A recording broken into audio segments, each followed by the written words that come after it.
Okay. We're now live, I think. So, bye-bye.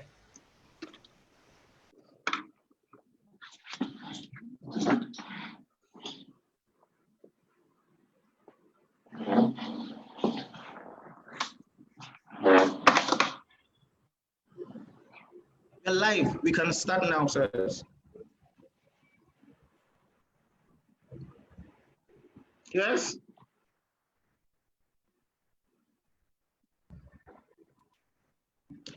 We are live on Facebook. We can go ahead.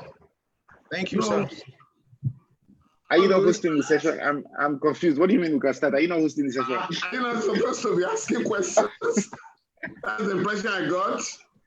Oh, okay. Wait, it was meant to be a conversation between the two of you. Basically, both of you vibing.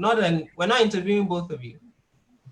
But if you want me to, I could. But it was really just meant to be a conversation. I think that would be a lot easier because I didn't. That was the impression I got. That you got. Okay. All right. I'll do that. Okay. All right. Well, that would be a lot easier and smoother. Okay. No problem. Let's do that. I'll take my face out so people don't see me, but they can hear my voice. Yeah, that's all right. Okay. Well, so good evening. Thank you very much, Falz and Mr. Falana, for joining us on this special June 12th edition, titled Democracy or Dictatorship. Over the course of the week, this week culture shapers and just having cultural icons, just have a conversation around topical issues. We started this week with sex and gender-based violence in Nollywood, with Lala, Hilda Dokubo, and Ketenshaw. We did rape culture with Efe Omoregbe and Audu Mekori. Yesterday, MI and Banky W talked about empathy and the pandemic, just how citizens have responded to the pandemic in supporting other citizens. So today is June 12th, and we just wanted reflections between two generations of lawyers and in the context of Nigeria's democracy, 27 years since the famous June 12, 1993 elections, and Lagos since 1999 has marked Democracy Day, and a few southwestern states. But as of 2018, it became a national holiday. So I'll start with you, Mr. Falana. I'm sure you've been on plenty webinars and events talking about June 12th. There are two Mr. Falanas, yeah, be specific. Oh yes, please. Thank you very much. Pardon me. Okay, so let's do the protocol for this evening. I shall call Mr. Falana SAN, Femi Falana, and I shall call Mr. Falana Jr. Falz. So that way there's clarity on who I'm referring to. So Mr. Falana SAN, you first. I'm sure you've been on many webinars today. So what stands out most for you, especially for a generation, as we were talking about earlier, that have no clue of what happened 27 years ago? Well, we had an election 27 years ago, presidential election, that defied all sectional, religious, ethnic, or other primordial considerations. It was a national election. It was a pan-Nigerian mandate won by the late MK Abiola. But as we had military dictators in power that midwife the election, they obviously were expecting, the dictators were expecting a different result. And since the result did not go their own way, they decided to annul, to, cancel the result of the election. We thought it was a joke. And what we did was to organize massive protests against the annulment. And I remember July 5, between the 5th of July and 7th of July, 1993, we had, on each day, over 1 million people on the streets of Lagos. Of course, by the 7th, the late Chief Ganifa Wemi, the late Dr. Berekon and Sonkuti and I were arrested in Lagos,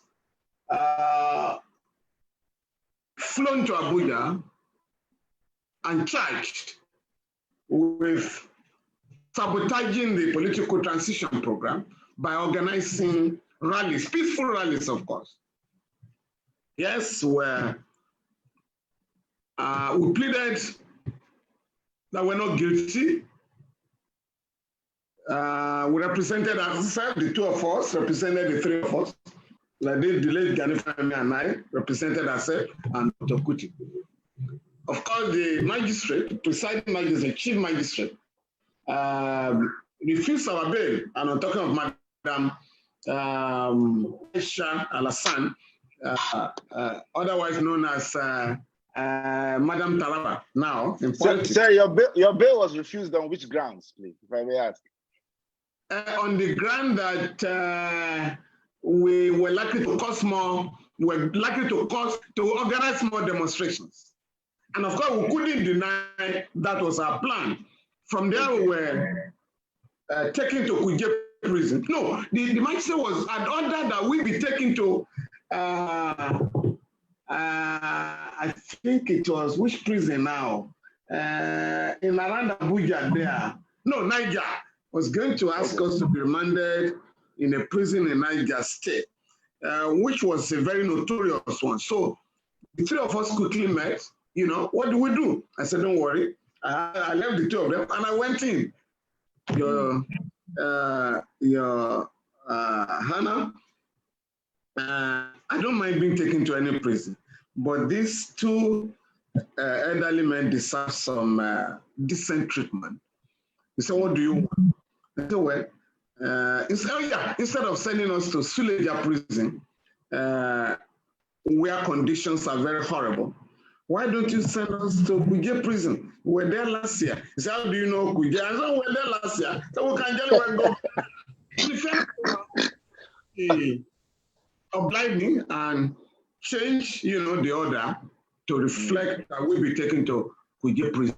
Of course, while you're in the prison, our lawyer came in from Lagos, the late Dr. Onogoro Essien.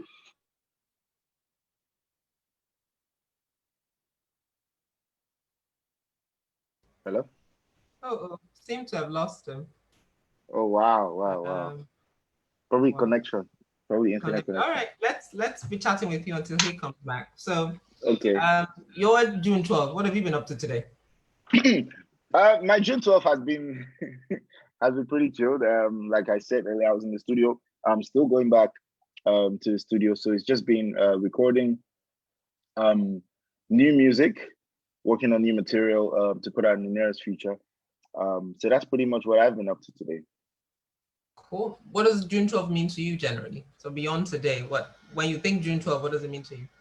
When I think June 12th, I think a very important day in our history, in the history of democracy as far as Nigeria is concerned. Of course, that was the day that the annulment of that the elections were won that were of course later annulled. So it's very symbolic in terms of our so-called democracy.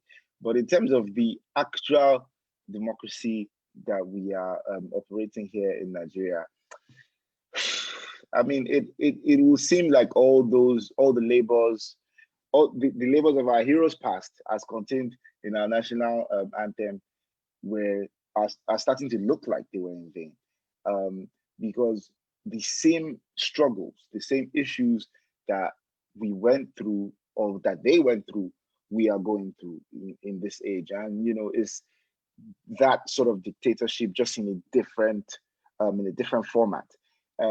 If I could say this, I think this is probably the most insensitive government, the most insensitive democracy that we have ever had, ever since we started, running elections.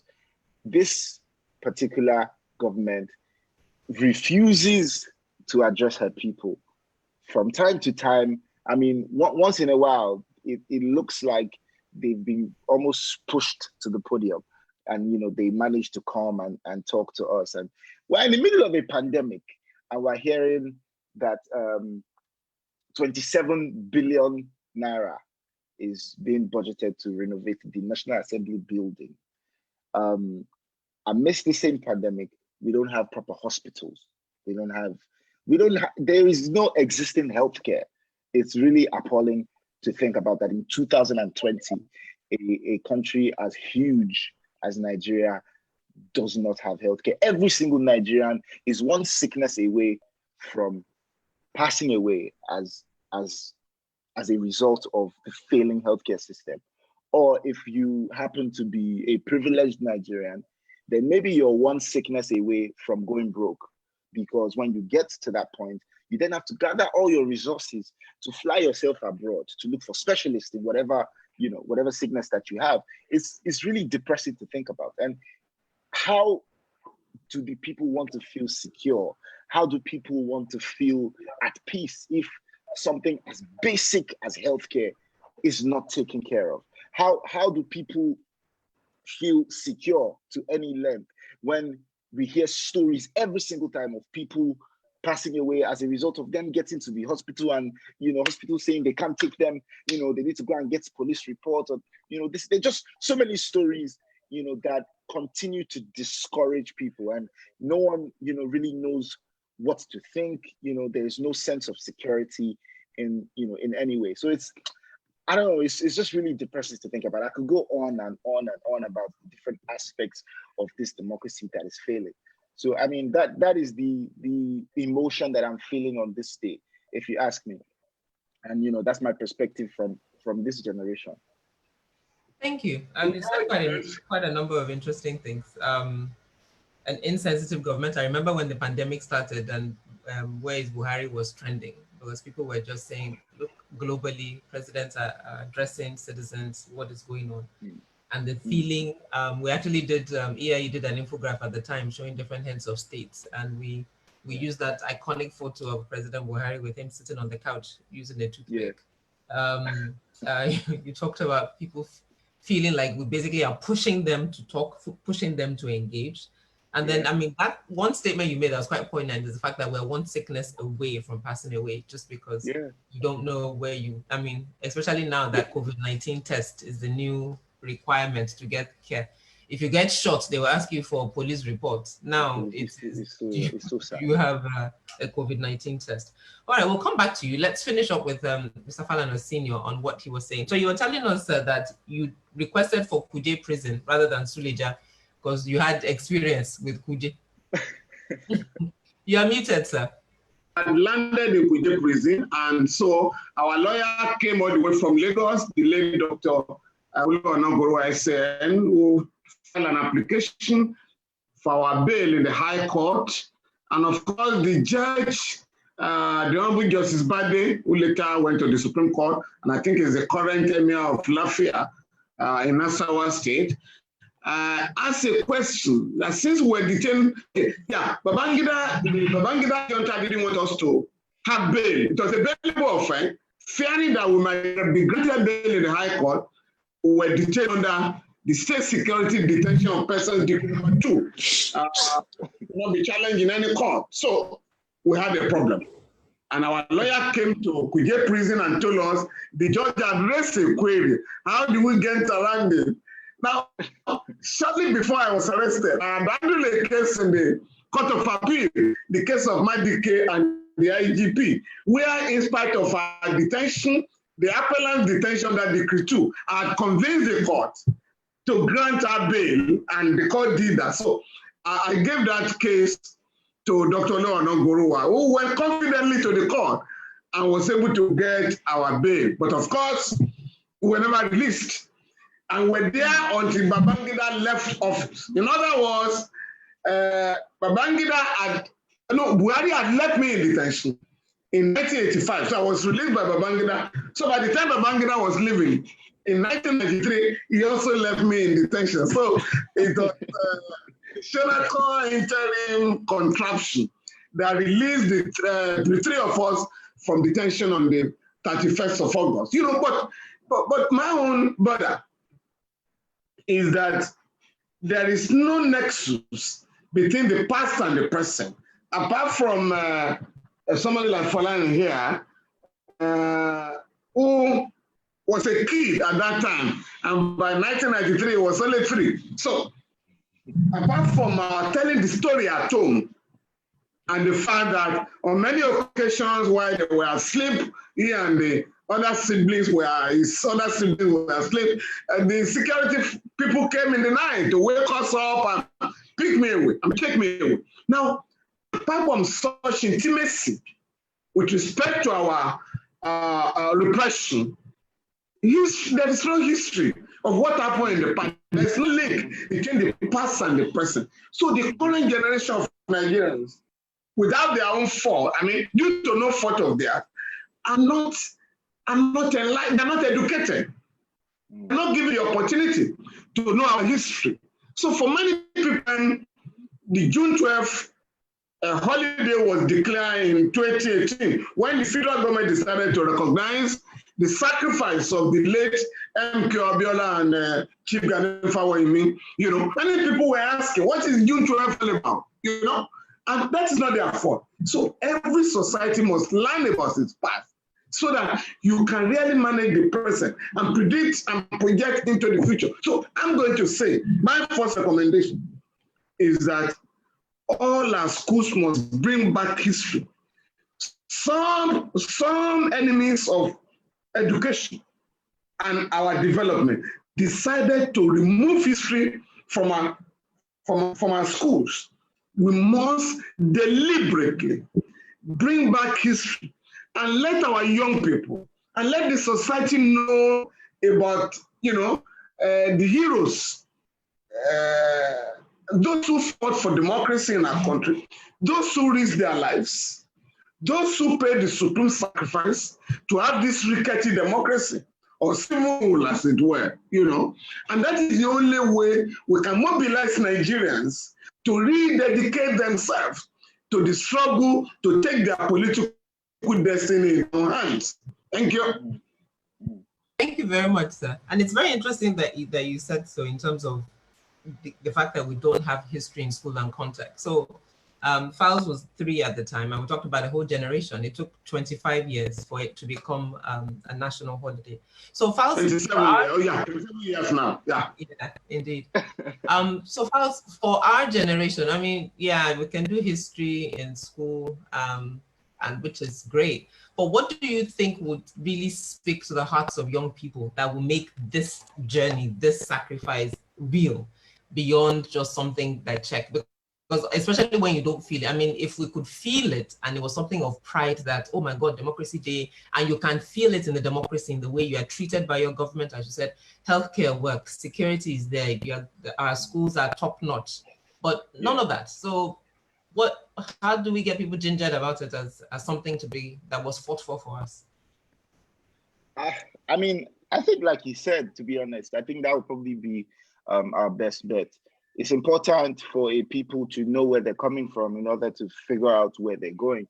So history being taught in schools will give us a sense of, you know, what the struggle was like at the time, and, you know, who our real heroes are, you know, the people that we really should be celebrating, and, you know, not the people that have bastardized the system, if you like.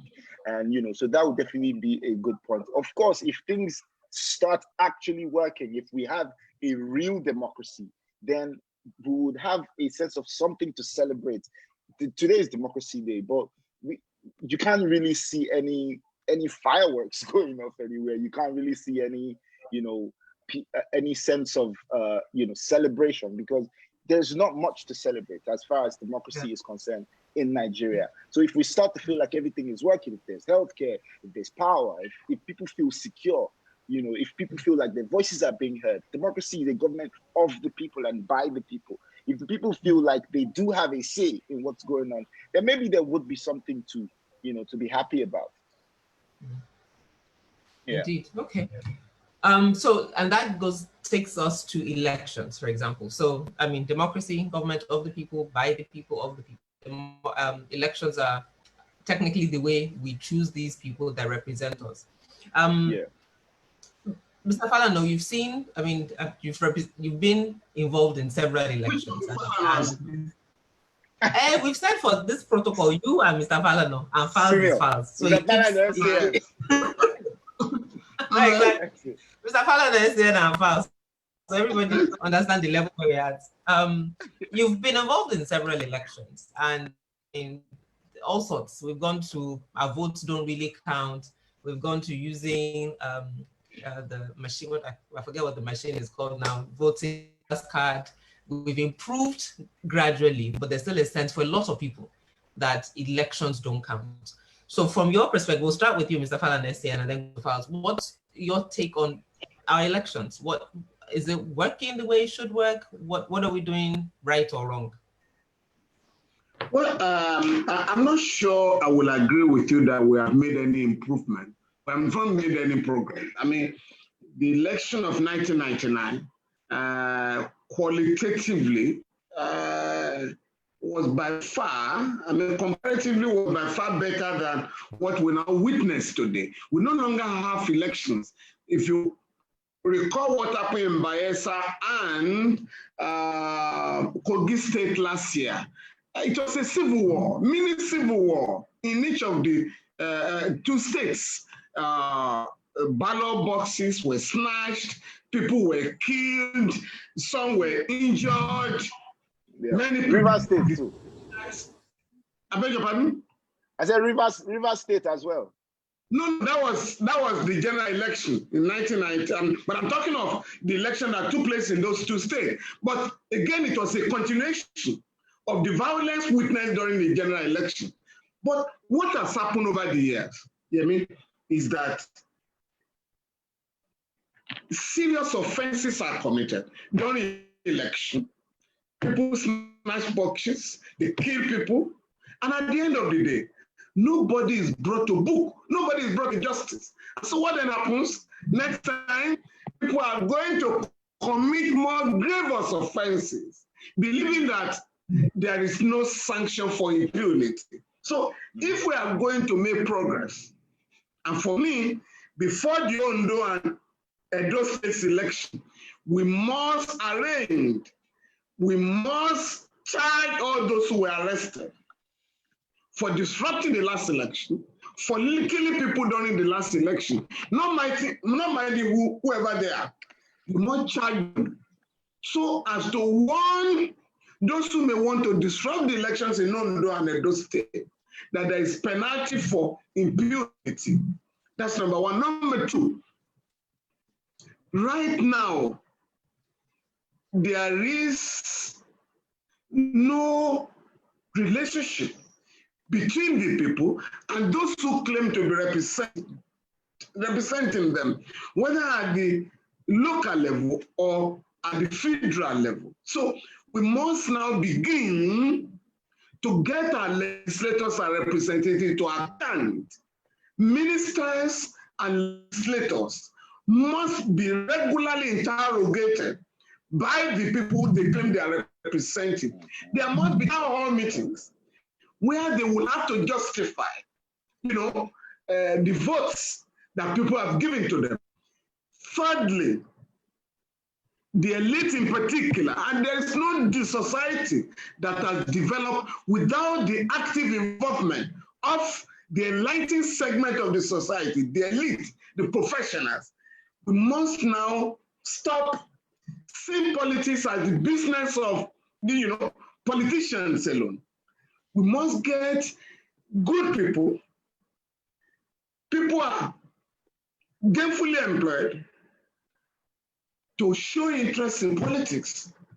Because like Aristotle said, if you allow fools to take over the politics of your country, you are going to be governed by laws made by fools. So if you want qualitative improvement in the lives of our people, if you want good governance, if you want democracy to deliver the dividends to our people, we must encourage, we must mobilize those who are patriotic in the society, those who have paid, who have contributed to the progress of the society, those who have made contribution to the development of every part of the country, to show interest in the politics of the country. So our politics should not be left for political buccaneers and moneybags, people without pedigree, dropouts and nincompoops have taken over the politics of our country. This has to be challenged. And we don't have to wait for 2023. We have to start today. Before any law is made, we must find out from our legislators what the bill is all about. Now you are talking about the budget of Abuja. Do we talk about the budget of the states? Lagos has the sixth largest economy in Africa. Who cares about the budget of Lagos? There are 774 local governments in Nigeria. Does any local government have a budget? I mean, have a budget? Does any one of them have a budget? So we must now begin to interrogate the way and manner we are governed so that we can genuinely fight for the dividends of democracy for our people. Thank you very much, sir. I'm very sorry to come in there. I'm very, very glad that that my dad mentioned that, because now I literally was having a conversation with a few guys, some friends of mine the other day, just about what's going on in the country and how we can really effect actual change and how we can actually make a difference. And one thing that sat with us was pretty much what he just mentioned now, how we need to start calling our representatives to order, both at state level and federal level. And what I had said, was that I'm going to start contacting the legislator that is representing Etiosa constituency in the House of Reps. I went on to the National Assembly. I didn't even know that on the website of the National Assembly, there is everybody has their profile there, with their phone number, their email address, all their contacts. I don't even think people even know this, that you can reach out to your rep at any time that you wish. So I think if I'm to summarize Nigeria's problem in one word, is accountability. There is a lack of it, a very huge lack of it. That's why even the ordinary man would break a traffic rule because he knows nobody's going to hold him accountable. And of course, a country's leaders are only a reflection of its people. So those guys up there are just like us. They know that nobody is going to hold them accountable for whatever rubbish that they perpetrate. But now that is going to change. And let me tell you how we can practically do this. First step is, like Dad said now, reach out to these guys directly, find out what they're doing, put them on blast. I think there's nothing that people fear more than public embarrassment. So put them on blast. Like for example, if I reach out to my rep and he says, this is what I'm doing, if I'm constantly posting on Twitter, constantly posting on my Instagram, social media is a huge tool now. I'm saying, okay, guy, this is what you said you're doing. We're still, expecting feedback from this. Why haven't you done this? Why haven't you done that? I feel like if there's pressure from the outside world, if there's pressure, on social media, if there's pressure from the people, then they would feel like, okay, I wouldn't want to embarrass myself. And that might actually start to affect, some sort of real change. And if, of course, they get to a point where they're so badly behaved, there's a procedure for recalling your rep, as far as I'm aware of. So, if it gets to that point, then we can also mobilize the people to do whatever it takes to unseat them. So I think it's just about getting people more involved in the process. And this is a very simple way to do that. Social media is one of the biggest blessings of this generation, and it's just for us to use it right. Thanks a lot, Falz. That was very exciting. And I'll tell you why. Yesterday, I believe it was, that AIE launched a feature on our Shine Your Eye website. So yes, the National Assembly does have the data, but a lot of state government websites don't have data on State House of Assembly. So what we've been able to do with Shine Your Eye is that with your PU number that's on your voter's card, if you type it in our search box, the website is called shineyoureye.org. It literally returns everybody that represents you. So it returns who your governor is, it returns who your senator is, who your House of Rep member is, who your State House of Assembly member is. The only data we haven't been able to get is comments, since there are 774 of them, and it's quite hard to get. But you're definitely right. It's something that EIE has been pushing for a very long time, that if there's pressure under them, they're getting phone calls, they're getting emails, people are showing up at constituency office and asking questions. I think they would definitely react. Exactly. I was on a webinar earlier today and we're talking about elections. And one of the gentlemen spoke about what he called political legitimacy. And he said that he doesn't feel that the politicians feel a sense that it's elections that gives them political legitimacy because they know what they do to get it. Number one, we don't have a minimum threshold for who shows up at an election. So even if you have 300,000 people registered to vote, if only 1,000 of them show up and they're the ones that vote, then whoever they vote for is who you get. But we don't have that threshold. So there's no sense that if they can do whatever they can to reduce the number of people that show up to vote, it affects the process. And to your point about recall, yes, the Nigerian Constitution gives us the right to recall, but the bar is set so high. It's surmountable, but it's set quite high in terms of the number of, I forget what the requirements are, but I do remember that it's quite high in terms of verifying who, because you have to be recalled by the people who are registered in that area. So it can't be anybody. Can we consult the Leonard Silk, please? Mr. Falana. Yeah, exactly. Why am I talking? I'm so sorry, sir. Please. My apologies. Wow. Thank you, Falz. Please. On the recall process and the challenges on how there. Easy it is. Yeah, exactly. Thank you, Falz. Over to you. Do you want to consult me without paying? Sir, for this 30 minutes that we have you, is pro bono service. Pro bono. Yes. Pro bono, publico. Yeah. But in what area do you want me to make any clarification? We just want to know how easy it may be to recall a member of the legislature. Well, the difficulty there is that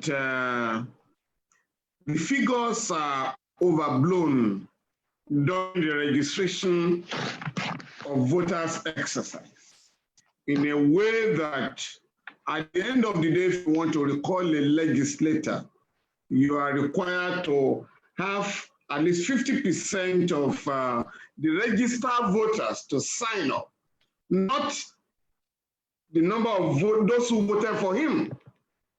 50% of the registered voters. And that makes it very difficult to mobilize 50% of voters in a senatorial district. It's a lot of, effort, a lot. They really made so. Again, like I've said, next time around, we must also show interest in how many people register for elections right now. That is where the fraud starts from. I've witnessed a situation where people go around raising money to bribe those who are registering voters to inflate the figures. And when you challenge them, we don't know whether they are going to use these figures to create new local governments or to give us a new state. Therefore, we must ensure that we balloon, increase the number beyond what is required by law. So that is why it is a bit difficult. But for me, if we are mobilized, if we are organized, we can recall legislators. Yep. Difficult is not impossible, so it can definitely be done. It's not impossible. I mean, again, like the point you have made, we have 40 members in the House of Assembly in Lagos, in Alausa. We have 24 House of Rep members representing Lagos State. We have 3 senators. But we have never bothered to ask them to attend to the electorate for 4 years, for the past 21 years. Again, we must start now. When we read about terrible things, Falz was talking about 27 billion. As a matter of fact, it was 37 billion. The National Assembly members wanted to refurbish the complex for 37 billion naira. But as soon as some NGOs started a campaign against such waste, scandalous waste. Very, very scandalous. Reduced to 27 billion. People said no. You can, in fact, one organization said 1 billion should be given to each state of the country to upgrade the health facilities. oh, we are now told that the figure has been reduced to 9 billion. We must still insist that the money 9 billion is still excessive, yeah. To fix our schools and hospitals, dilapidated and hospitals, I mean, schools that are, totally run down. So that we begin to prioritize development in our country. But if you just leave the people in Abuja, they will come back again and increase the money for fixing the National Assembly. So that is why we have to begin now the process of challenge. There are local governments, 57 local government and development centers in Lagos. We never bother with this councillors are, which is why many of the times now, no elections are conducted. The government will simply appoint caretaker committee members. Nobody knows who they are. We do not ask questions. Why are you abandoning democracy for appointment? The constitution says the system of local government shall be by democratically elected council. So why are you appointing caretaker committees? As if you are a military dictator. So we must now begin to stop the destruction of values and the increasing of democracy in the country. Thank you. Thank you very much, sir. And I'll start with where one of the points you made. You said, oh, I think Falz actually said it. Difficult is not impossible, and that's very true. And I think that goes back to the point of just paying attention and being engaged in the process. So you made a point earlier about the budget of states and the budget of local governments. And again, that ties back to the quote that you shared with Plato, actually. If you do not take an interest in the affairs of your government, then you are doomed to live under the rule of fools. So I'll go to you, Falz. I mean, your dad has sort of captured that very aptly in terms of our generation and young people participating. How do we make that real? Like, yes, health sector is a hot mess. Education is a hot mess. What else do they need to see to not that this democracy is not really working for them, to get them to get up? I mean, this past elections, we saw people like Banky throw their hat in the race and contest. What else needs to happen to get more young people participating and standing up to be counted in this process? I think more people want to see legitimacy and legality of the actual process of elections, that the way the elections are conducted. People want to see that their efforts aren't just going to be in vain, and that's probably why a lot of people have lost interest in the entire process of leadership, in the entire political process, because they feel like, oh, what's the point of going out there to vote? My vote isn't going to count anyway.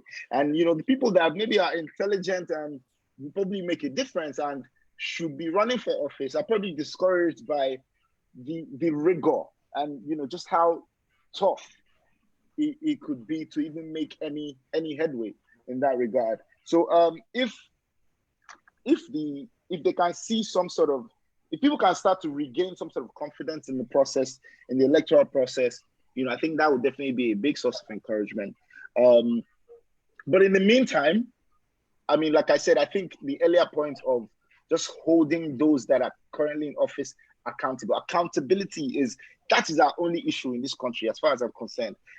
Although it cuts across every single realm, but accountability is the biggest issue.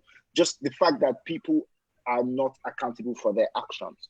If for example, we felt more secure, if we felt like, the police were protecting us, if, people weren't dying every day, if women aren't being raped as frequently as they are, if people had a bit more faith, even in the judicial process, then I think everybody will just have a bit more confidence in the system. Now, a lot of people have given up. A lot of people in my generation have given up, and they look at people like me and they say, okay, well done, you are a patriot. That's very good. They have given up. They are looking for a way to relocate. They are looking for a way to relocate. Get out. Yeah. It's so sad. It's so sad. Yeah. It's so sad. So we just really have to interesting you mentioned that. instill that confidence. Yeah, and I'll pick up on what one of the things Banky said yesterday. Fast, you must also let people of your generation who are trying to relocate know that it's a hell over there, that those societies don't recognize who you are, and that we really can stay here and make this society a better place for everybody and for our own generations yet unborn. I can understand their frustration, but every society has been built by the nationals, and nobody is going to build or rebuild Nigeria for us. And that is why you must get young people to appreciate that this is a wonderful country in terms of human and natural resources. You can compare to only a few countries, but the country has been messed up by the ruling class. And that is why we must now begin to build a new crop of leadership that can this country to encourage this country to occupy a rightful place in the community of nations. And I think even if no one said that to them, I think now, looking at especially what's going on in America, everybody would be able to see that Black people, let alone Africans, will never be respected by, wherever you find yourself. You would always be looked down on. And it's because of history. We over 400 years of slavery and slave trade, and consistently being the lower race. There is no way that they would look at you now as an equal. It's almost impossible. Of course, eventually we'll get to that point, but it will still take a lot of years of abuse, racial abuse, and that is not what you want to be subjected to. So it only makes sense for us to look inward. And what I'm trying to do right now, like I said earlier, is take a bit more interest in this whole political process. I'm looking at political parties, and it's so funny that there is no political party that is really run on ideology. I don't know that there's any political party that actually has an ideology. And I'm looking at the greats. I'm looking at our real heroes. I'm talking Fela Kuti, I'm talking Nelson Mandela, I'm talking Thomas Sankara, and I'm reading up on these guys, and I'm seeing that every single one of them was a Pan-Africanist. I don't really see any political ideology attached to any party that is Pan-Africanism, which is really what is the agenda that we should be pushing now, because that is about looking at ourselves, looking at what is great about us, and trying to really harness that, and bring out the greatness in us. But I don't know. I really don't know if there's any ideology as far as our political process is concerned. It's so sad. Well, just the point being made by Falz.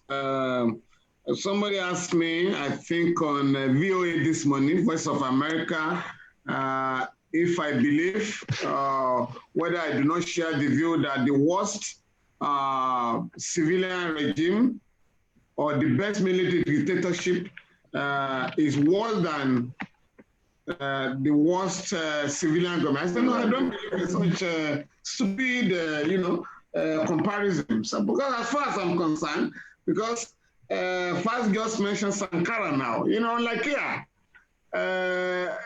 where the generals who rule Nigeria stole the country dry.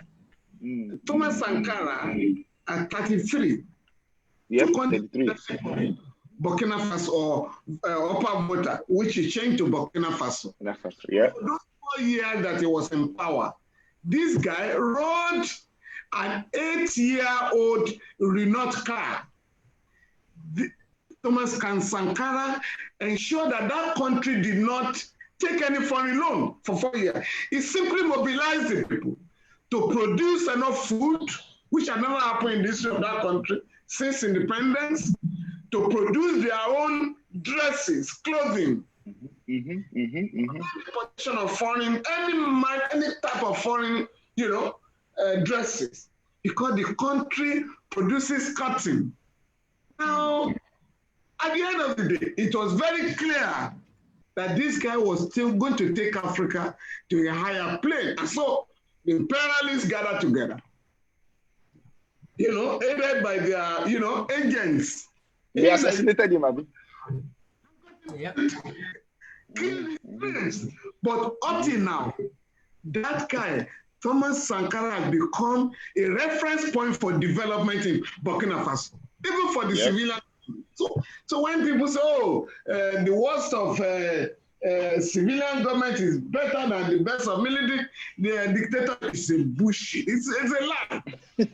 Right now, those who are ruling UAE, United Arab Emirates, where our people run to for their holidays, for their medicals, and other, needs, is not run on the basis of democracy. UAE is run by emirs. They have 7 emirates. Yet for us, their roads are constructed. They have some of the best hospitals in the world, some of the best roads, but nobody commissions a road there. But here, in country, when we're growing up, there were taps, water taps on the street. Today, governments are commissioning boreholes. Yes, sir. On the development that we're going through. So we're talking about all these military dictators and civilian government. These are birds of the same feather. Once ideology is missing, there's no way you can get it right. We must have a body of principle that will guide a political party. And Section 224 of the Constitution provides that political parties shall subscribe to Chapter 2 of the Constitution.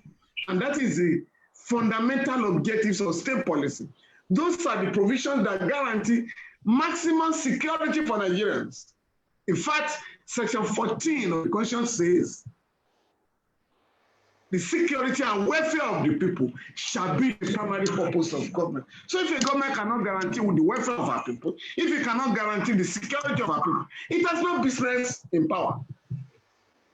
And so take advantage of political mobilization in our country to get political parties that will have ideologies.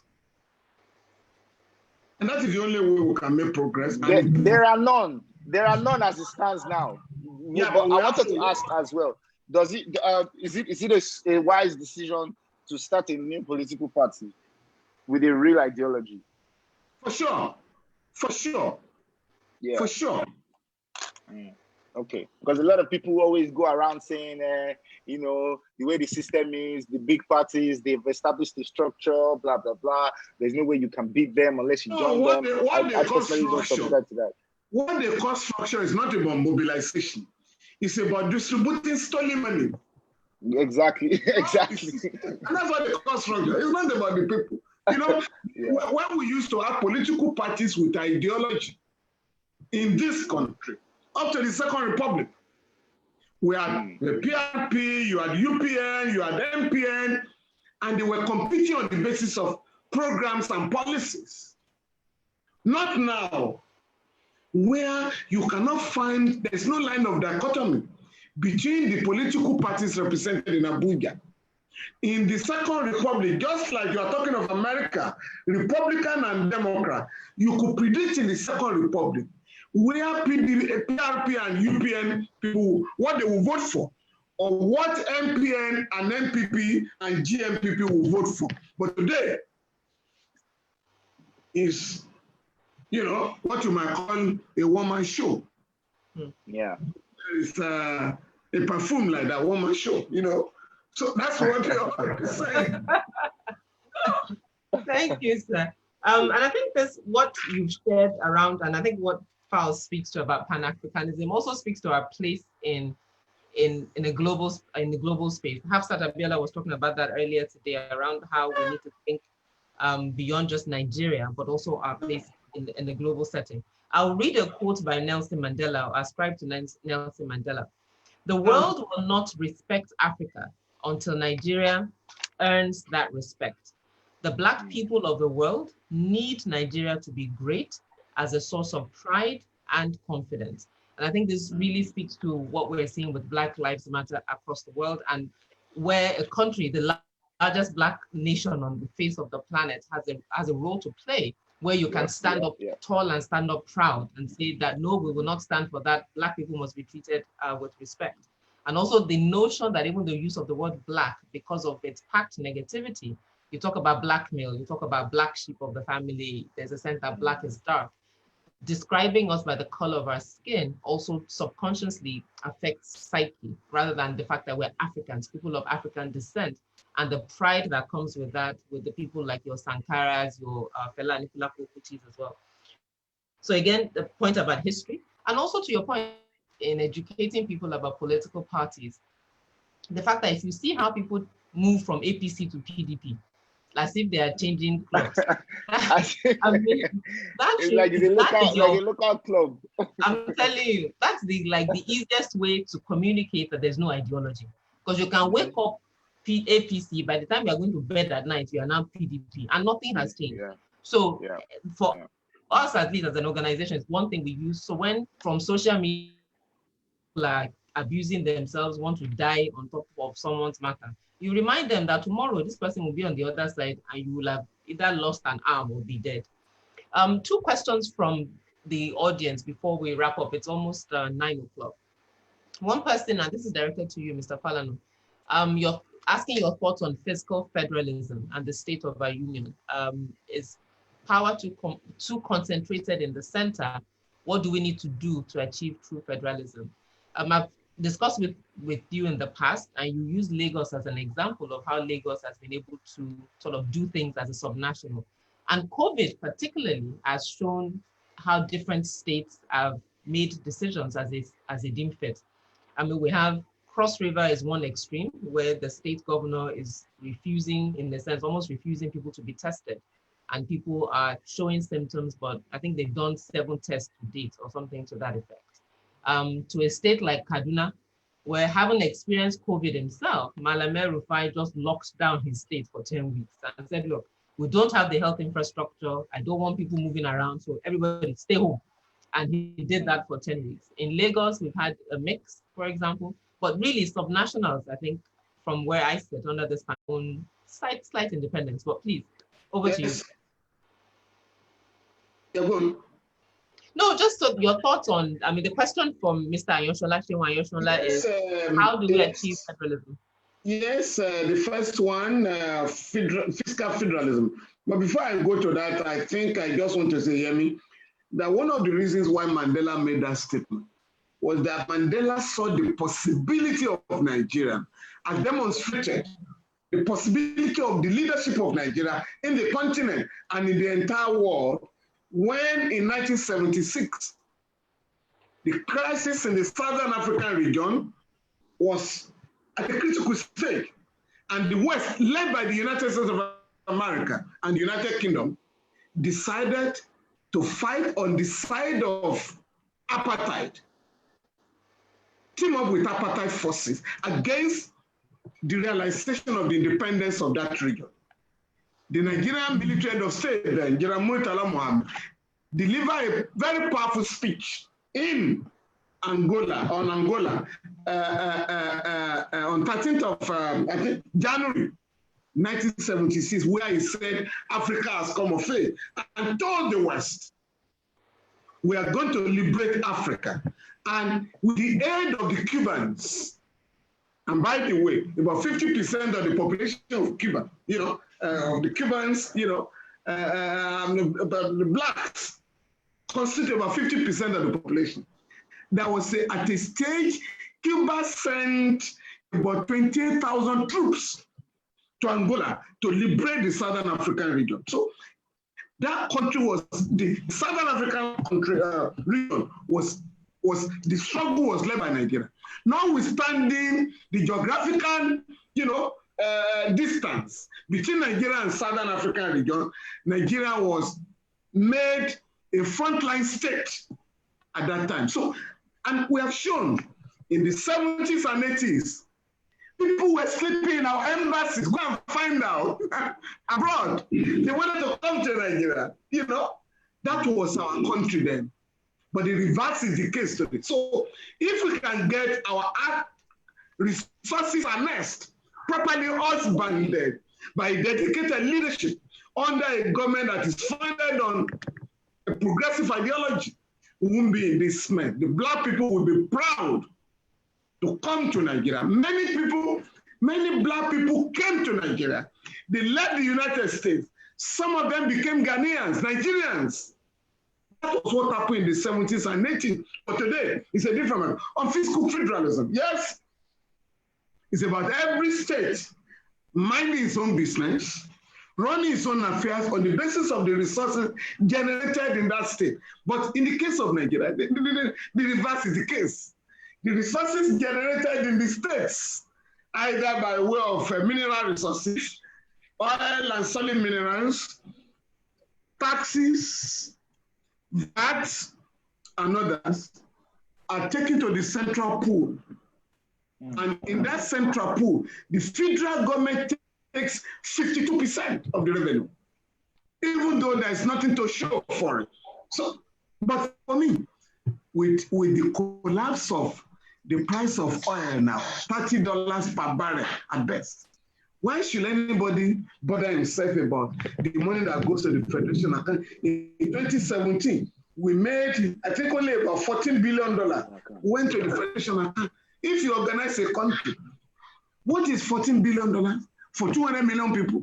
When Brazil, about the size of Nigeria, the budget of Brazil last year, when our budget was barely $30 billion, was $650 billion.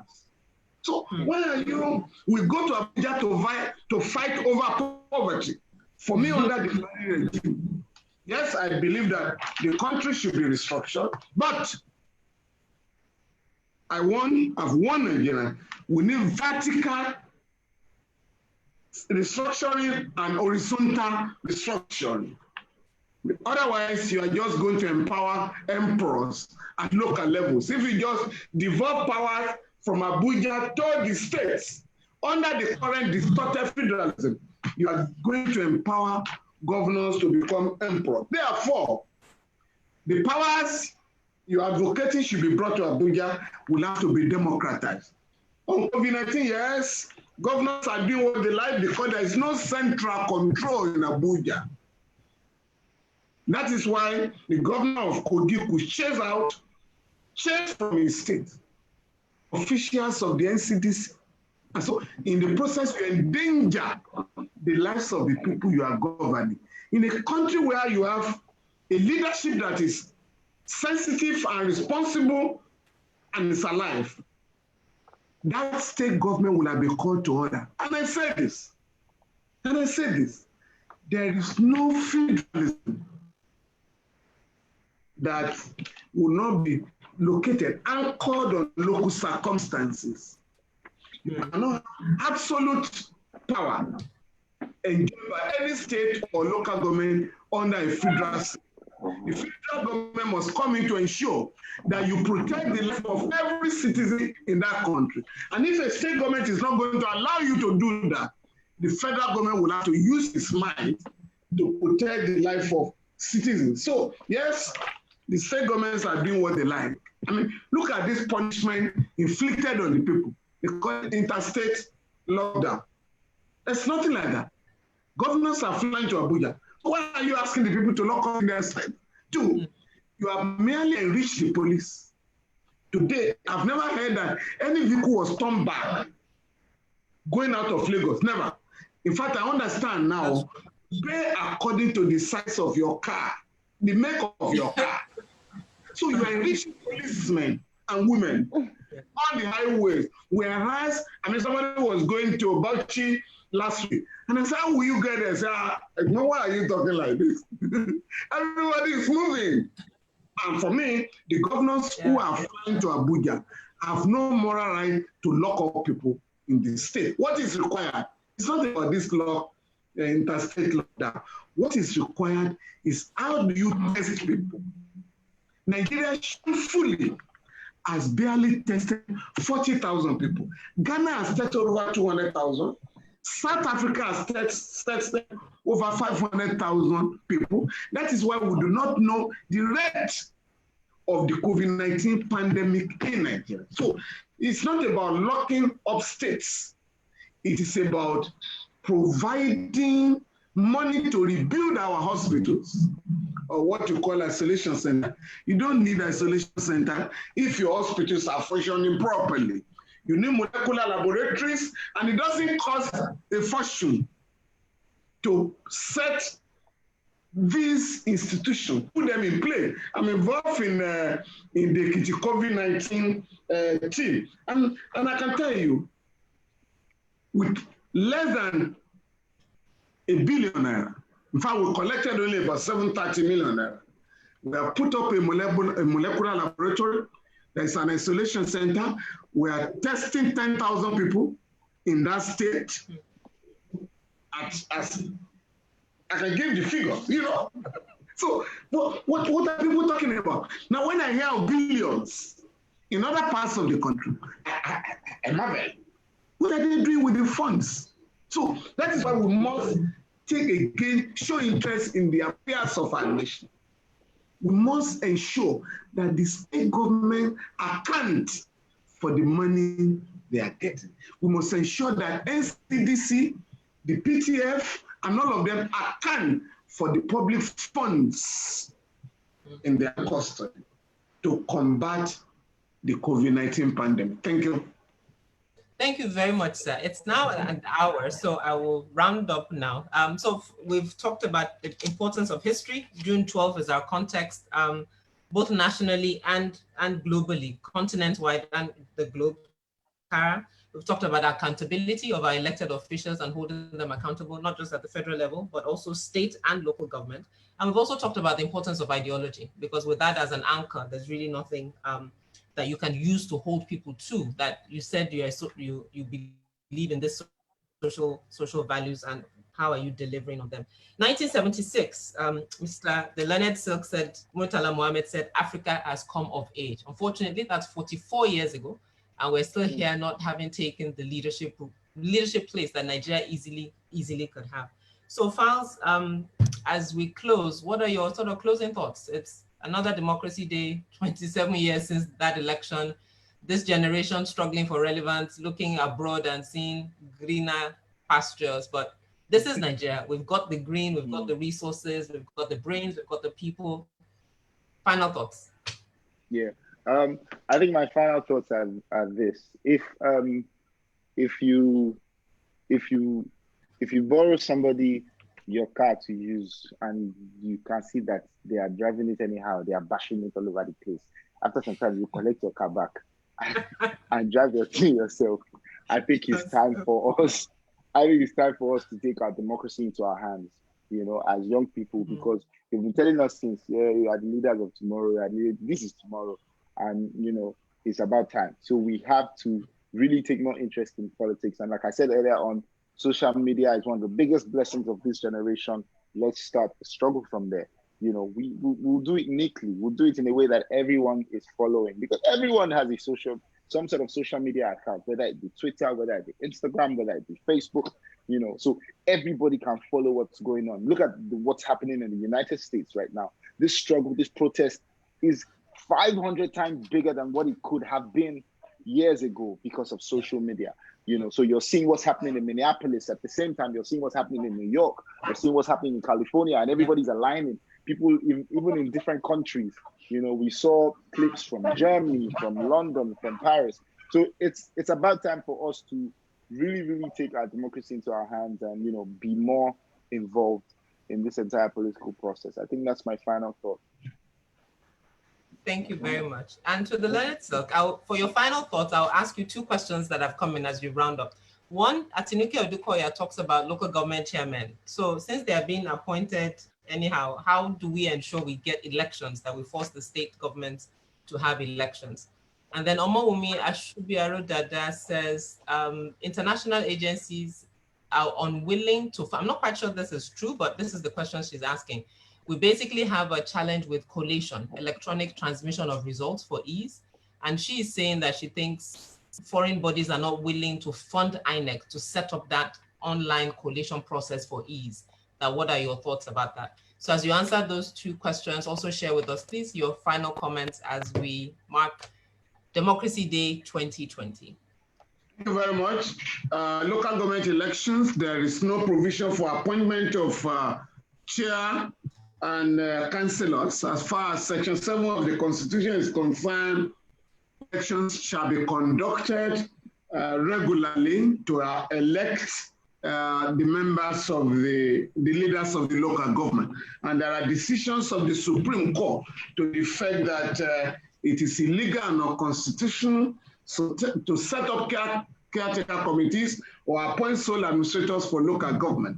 That is on that. Therefore, if your state decides to, if local government officials are appointed, and we have a duty to ensure that we fight such illegality, and it shouldn't happen in a place like Lagos, which is supposed to be the bastion of democracy in Nigeria. On INEC, INEC does not need to be funded by international bodies. INEC collects enough money from the National Assembly. As far as I'm concerned, the money is too much. We are wasting so much money on election. Money that should be channeled towards the provision of jobs for young people. If we mobilize the INEC to embark on e-voting, we will not spend 10% of the money being spent by INEC now, about 250 billion naira, a quarter of a trillion naira, to conduct an election. And many of the elections are going to be declared illegal and, invalid by our courts. The courts are taking over democracy in Nigeria, and that is what I regard to as tribunalization of democracy. Why must tribunal decide who has won an election? I don't understand it. Even sometimes somebody never contested an election, whose name was never on the ballot. Our courts have declared them winners of election. And this is how people get frustrated with the democratic process. So we must reorganize INEC. INEC has enough fund to conduct good elections. But again, as I said, INEC will not conduct good elections if those who rig elections, if those who manipulate election results are not made to account, if they are not brought to book. And I think that was the point Falz was making about accountability. We must get people to account for their action. My own final point is that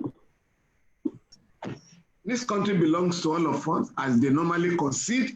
Members of the ruling class concede that this country belongs to all of us. Therefore, the resources of this country must be equitably distributed in favor of the Nigerian people. So, and nobody is going to do that. If members of the ruling class do that, they will be committing class suicide. Therefore, Nigerian people have to be mobilized and organized. Don't agonize, organize to take your political destiny in your hand. Thank you very much. Wonderful. And on that note, this brings us to the end of what is, I would say, a quite historic conversation. 2 generations of lawyers who have taken 2 different paths, for whose passion for Nigeria, whose concern for Nigeria, both as a country, but also our place on the continent and on the global stage, is not in doubt. Thank you very much, Mr. Femi Falana, SAN, for your time this evening, and for Mr. Folarin Falana, aka Falz the Bad Guy. Thank you very much for joining us for Democracy Day 2020. Thank you everyone for watching and joining us. Have a good evening. Good night. Thank you very much, Falz. Thank you very much. Thank you, Dad. Bye. All right. Thank you. All right, thank you. Good night. Yes, sir. Good night, sir. Thank you very much, sir.